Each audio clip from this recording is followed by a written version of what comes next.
আমাকে সবচেয়ে মুরব্বী বলে পরিচয় করে দেওয়া হলেও আমি নিজেকে কিন্তু এখনো আক্তারদের সঙ্গে মনে করি। আজীবন লড়াই সংগ্রামের মধ্য দিয়ে বড় হয়েছে এবং এখন লড়াই করে চলেছি। আমরা বিশ্বাস করি বাংলাদেশের মানুষ সংগ্রাম লড়াই এটাতে মজ্জাগত। যে কোনো বিপদে যে কোনো দুঃসময়ে সবাই এক হয়ে লড়াই করতে জানে, তার প্রমাণ জুলাই দিয়েছে।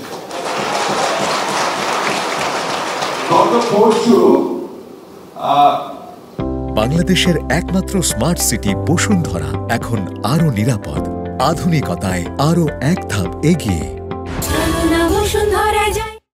ইউএস বাংলাদেশ একটা বিজনেস ফোরামের সভা হচ্ছিল।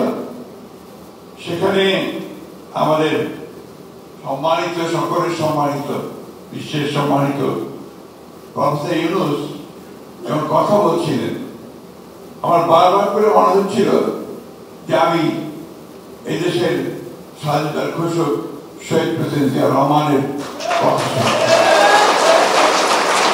স্বপ্ন যে বাংলাদেশকে একটা গণতান্ত্রিক, একটা সমৃদ্ধ এবং দুর্নীতিমুক্ত একটি বাংলাদেশে পরিণত করবে। তার সমস্ত কথাগুলো সেই সবাই প্রফেসর ইউনূসের কথা কি বেরিয়ে আসছিল। বাংলাদেশের মানুষ কিন্তু প্রতিবার লড়াই করেছে, সংগ্রাম করেছে। যেদিন থেকে একটা দুঃসহ, একটা দানবীয় একটি শাসক গোষ্ঠী বাংলাদেশের উপর চেপে বসেছে, সেদিন থেকেই বাংলাদেশের মানুষ লড়াই শুরু করেছে। আমি পার্টিকুলার কোনো পলিটিক্যাল পার্টিকে কথা বলতে চাই না, প্রায় প্রতিটি মানুষ এর বিরুদ্ধে সংগ্রাম করেছে। যেমন করেছে আপনার সেই তেঁতুলিয়ার গ্রামের মানুষ, ঠিক আপনারা এইখানে এই